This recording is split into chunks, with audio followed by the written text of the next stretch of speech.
Thank you for joining us, Sumayya, on Rise Positive Birth Stories.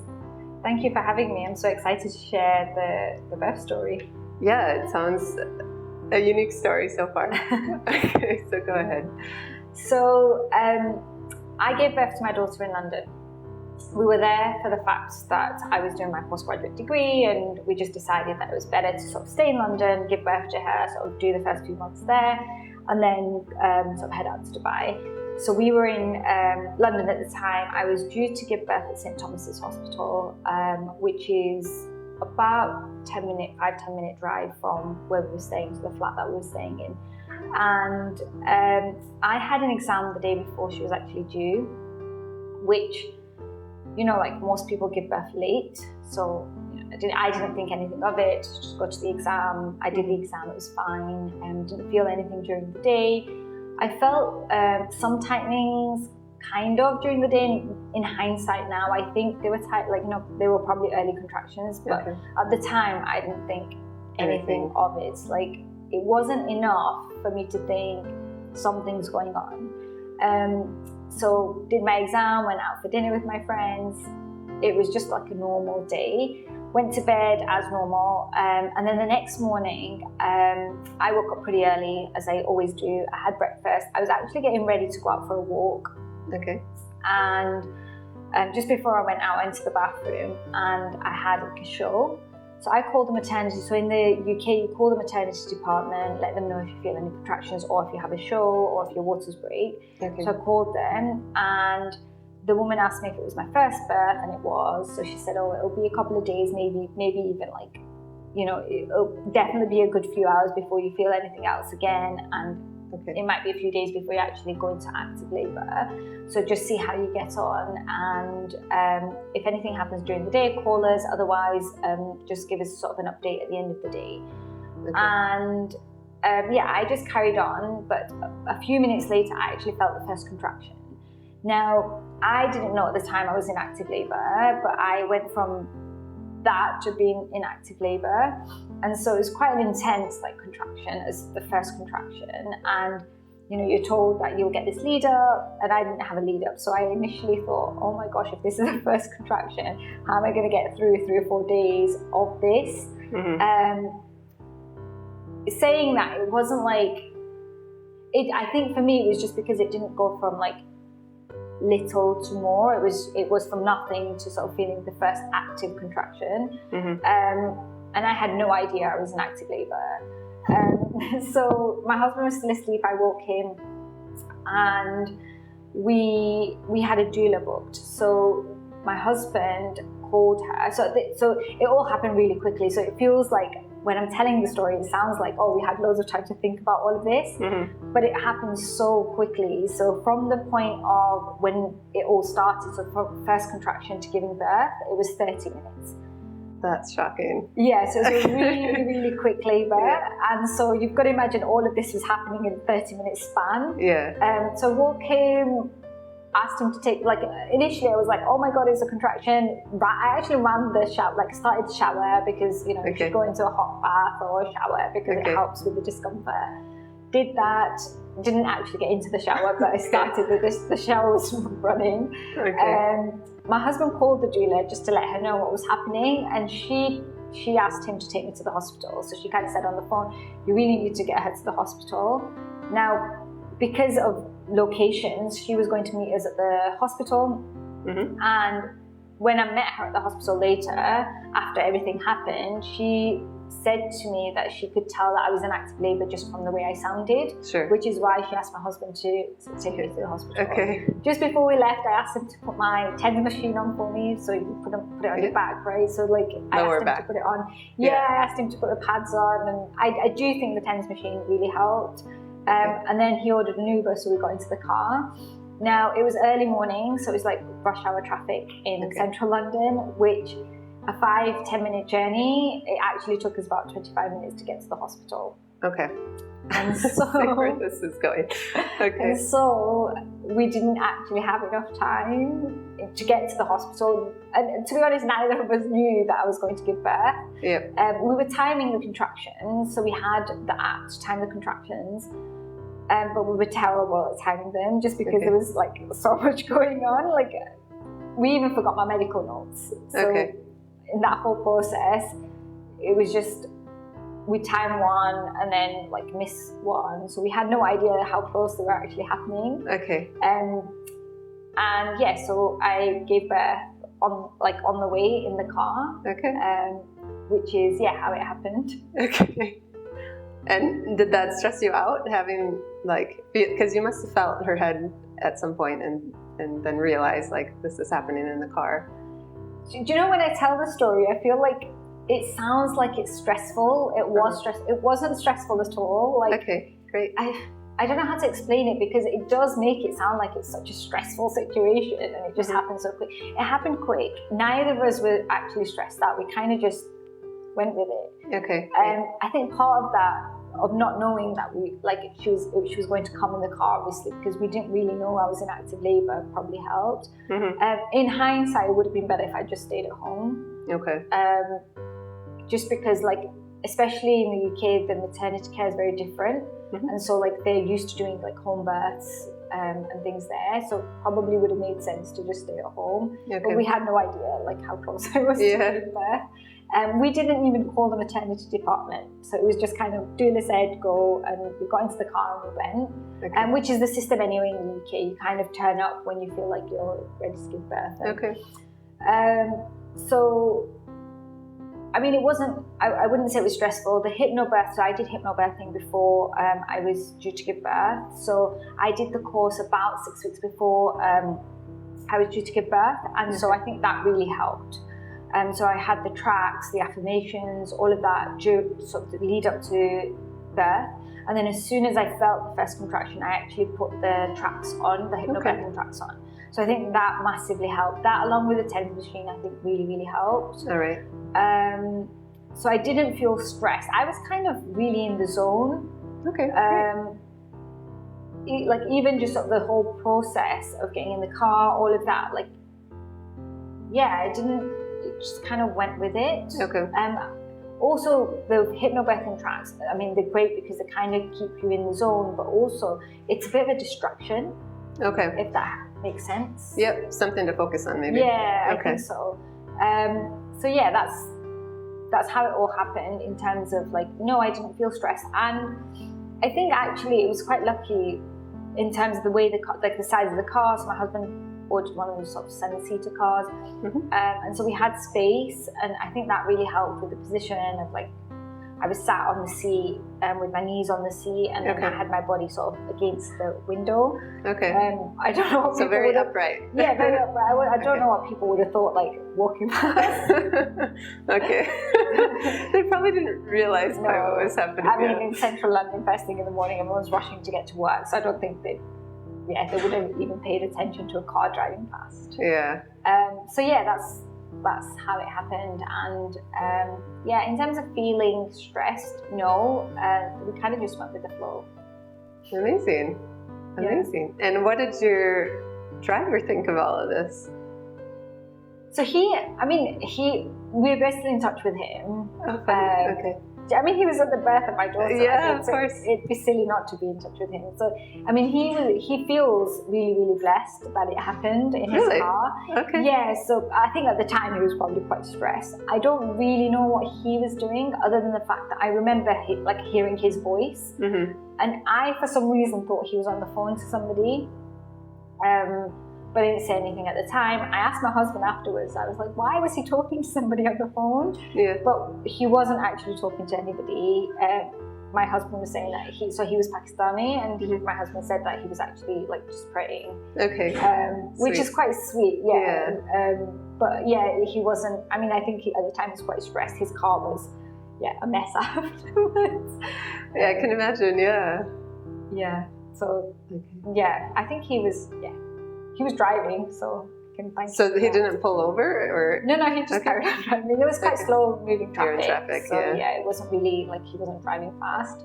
But I guess we didn't really know that I was going to give birth, so I guess there would be no point to stop. Yeah. I mean, if we were timing the contraction, maybe we would have realised that actually I was quite close to giving birth, and it may have been worth pulling over. I'm Not not quite sure, but yeah. there wasn't time to sort of deliberate and like decide. Yeah. It just kind of happened. Oh, amazing. And then you were close by this point then to the hospital? Yeah, so we were only a few minutes away from the hospital at this point, Okay. which is strange because it was so close to the hospital. So my husband was holding my daughter, the umbilical cord was still attached. Okay. And we kind of got to the hospital before the placenta birth part. Yeah. What's it called? When the Third stage, yeah. Yeah, so before that happened, we'd already got to the hospital, so they took me in and then they cut the cord, etc. Okay. Wow, what a story. It's amazing that it was only 30 minutes start to finish as well. Yeah, I've been told that like it's not normal to have such a quick first birth. No, but I'm curious, like anecdotally, if it's because you were very relaxed, is it because of the hypnobirthing, like could have been, or maybe just your body will always have precipitous births? So my sisters have all had fairly quick births. Okay. So they've had like 2-3 hour births. Oh, like that's labours. also unusual, yeah. But like 30 minutes is like, I broke the record, like family record. Okay. But I was very, very active as well before Okay. like giving birth. So I'd walk loads. I was like exercising till like literally the day before I gave birth. So I was very active. So I'm not sure if that helped. I think so, yeah. Yeah, but yeah, it happened really quick. Wow. So how did you prepare in general? You were saying you've done hypnobirthing. I think hypnobirthing really helped. For me, like, I think everyone should do it. I know I shouldn't say that because everyone should make their own decision as to whether. I think it really helps. Yeah. Like, if you Which can train part of yourself it? to relax. Yeah. I think if you can train yourself to relax, I've used skills that I learned during hypnobirthing afterwards. Okay. So I think it's a great tool to have anyway. The relaxation part, I think, is the most important that I took away from it. It's great to know like all of these other stories, these positive sort of stories that help, because it kind of reframes you for birth. Because before I did hypnobirthing, honestly, I was terrified of giving birth. Really? Like it was a thing that I was like really scared of, which is what made me want to do hypnobirthing. Because I'd read that like it really helped people sort of relax and it made them really understand like the process. Yep. Also just knowing about like the hormones and like how it's supposed to happen naturally. I think it just really reframes how birth should happen. Okay. And I did the hypnobirthing before we actually booked with a doula. So I'm not sure if I had a doula because they go through all of that with you as well. I don't know if I'd done the doula part initially, if I still would have needed to have done the hypnobirthing. But the techniques that I learned in terms of the hypnobirthing techniques, I think those really helped.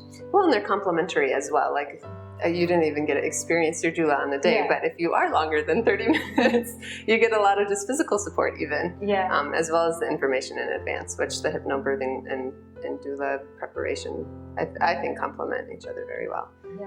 But the hypnobirthing is really reprogramming your mind, especially if you were scared about it. So that's interesting. Were there other things that you were apprehensive about?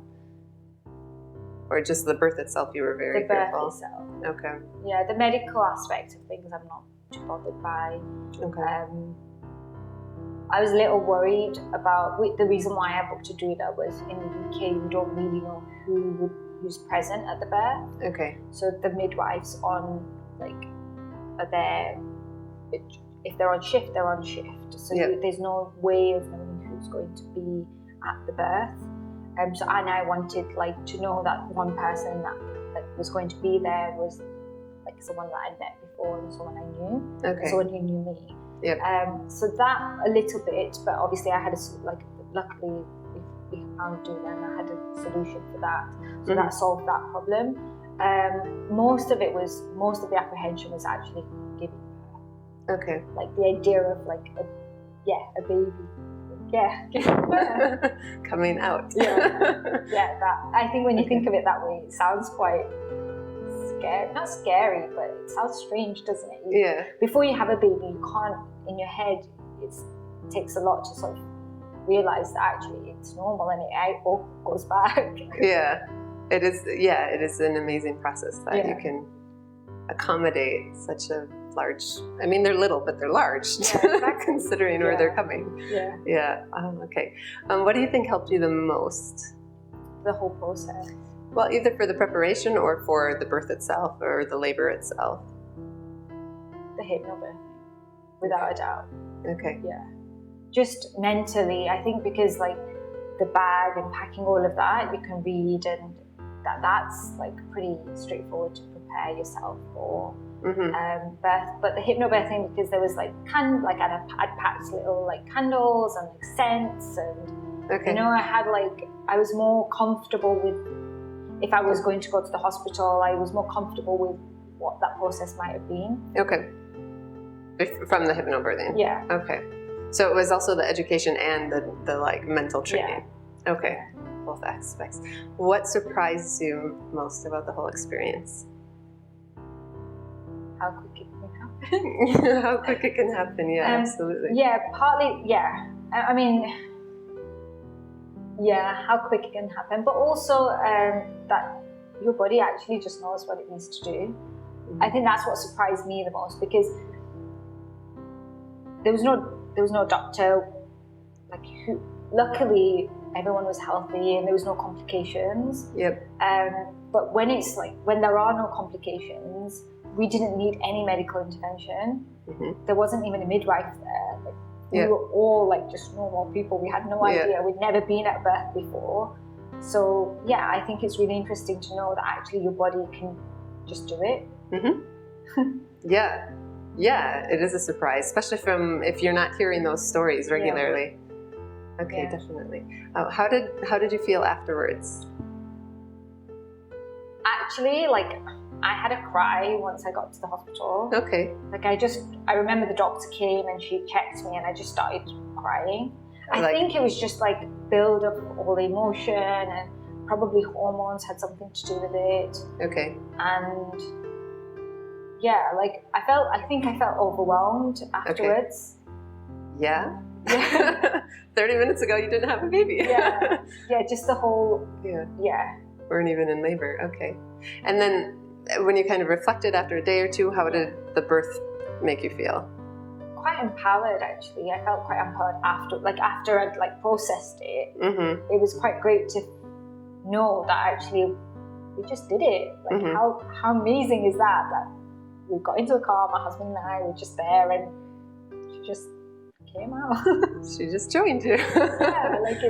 And my husband loves it, the fact that he was the one to actually catch her. Like, I think that also means that I don't know, obviously all dads have a special bond with their children, but I feel like he's got, I don't know, I think mentally he feels like he's got a better bond with her because he caught her. Okay.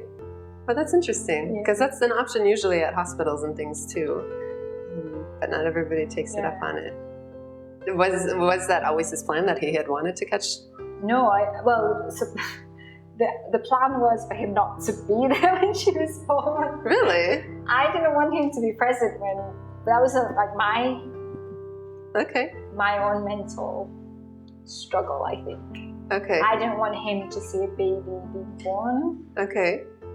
Yeah.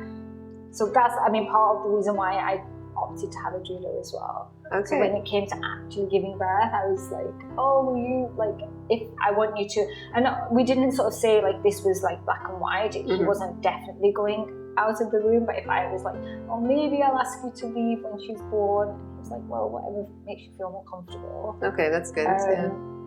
But yeah, so that was part of my barrier as well. I didn't want, and you know. And now, if you had any more, what would you say? Would you want him there or no? Yeah, definitely. Without a doubt, yeah.